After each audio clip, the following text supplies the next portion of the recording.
How's it going, guys? Y'all having a good time? All right, man. Yeah, so I just went home recently. I hadn't been home in a while, and I got to see some family members I hadn't seen in a long time.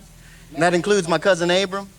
And my cousin Abram, man, he was always a real smart kid, man. He learned how to walk early, learned how to talk early, A's all through school. We were like, man, when this kid grows up, he's gonna be whatever he wants, you know? Yeah, we just didn't know that was gonna be a woman. Yeah, his name is Ellie now.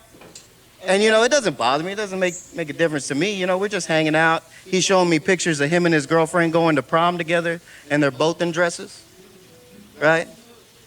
Yeah, but I wasn't upset that he was in a dress. I was upset his purse didn't match his shoes. Oh. Yeah, because if you're gonna be a bitch, be a bad bitch, bro. You know, you're out here representing my family, man. You know. Life's been crazy lately, man. You know, I'm single, man, so I date. And the other day, one of the girls from one of these shows, man, she hits me up with that 3 a.m. text, fellas. You know what I'm talking about? You know? I'm thinking, man, I'm about to get lucky. Bolstad. So I dim the lights. I put some music on, man. This girl pulls up to the house. She's a good-looking thing, brother. Good-looking thing, man. I'm excited. She comes in, she sits down. Not even there 5 minutes, man, and I hear boom, boom, boom on my door. I look through the peephole, there's a bald-headed Mexican outside beating on my door. I turn around, I look at this girl, I said, there's a bald-headed Mexican beating on my door.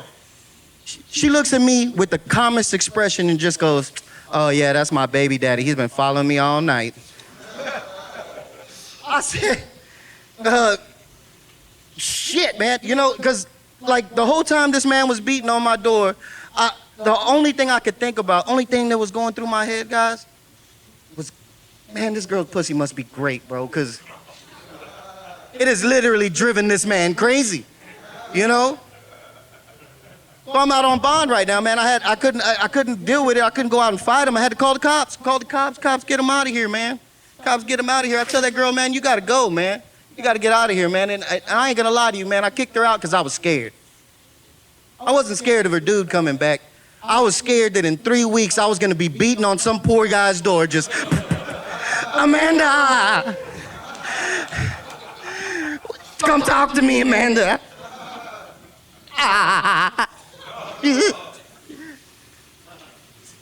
It's rough out here, bro. It's rough. It's been rough dating, bro. I recently started talking to this new girl, man. She calls me on the phone. This is a weirdo. She starts making ghost noises. Ooh, ooh. I said, what's wrong with you? You high? She goes, no, I'm a ghost. I said, well, if you're a ghost, how'd you pick up the phone and call me? She goes, the phone died. So I got a thing for crazy bitches. Thank y'all, man. Y'all have a good night, man. You're something. Over here.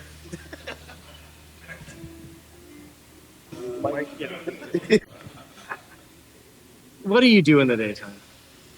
We discussed it last time I was on here. I'm a heavy machinery operator. And when I ask you about heavy machinery and you say heavy machinery, explain to them what heavy machinery is. Bulldozers, cranes, women over 250. You know. I run a scraper. I run a bulldozer, loaders, stuff like that. Yeah, what about personally. D1? I don't. I can do that. I run like D8s, D9, the bigger ones. Yeah, I can do all of them. Yeah, smaller, you know. I can do all of them. Ooh. Every single one of them. That's sexy. You run GPS? Absolutely, 100%. Man, I need you on the job right now because everybody speaks. No, it's full of Mexicans, bro, and I don't speak Spanish. I think the one of the hardest things was to get certified as a crane operator. Oh yeah, I didn't even get certified, man. I just hung out with a bunch of alcoholics, and they were like, "I bet you couldn't run that." Oh, there. And I will say this.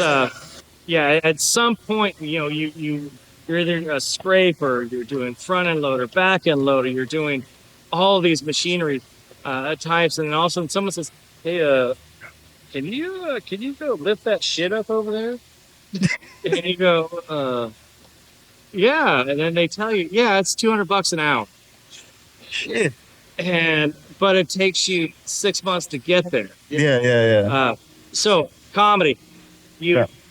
you have a spectrum, or where are you going with it? I just started doing my own shows again. I'm actually opening up for a Texas legend, Chingo Bling, on Friday. And All right, share. yeah. Well, man, I'm a promoter from my hometown. He's, my name's been kind of getting around. He was like, man, I heard about you doing your thing. You're from the hometown.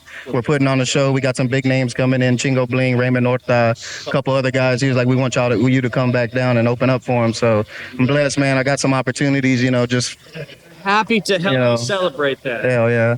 Hell yeah. This played a big part of it, man, having the videos to share, to show people, like I was getting big pops last time, and people saw that on the videos. Oh, Not to mention other videos, and this show really helped me showcase that, that's to a wider audience. That's That's the goal. that's our goal, right? That's your Your modus operandi, dog. uplift, highlight, showcase, There it is. and that's it. So with that said, have a wonderful evening. Appreciate you, brother.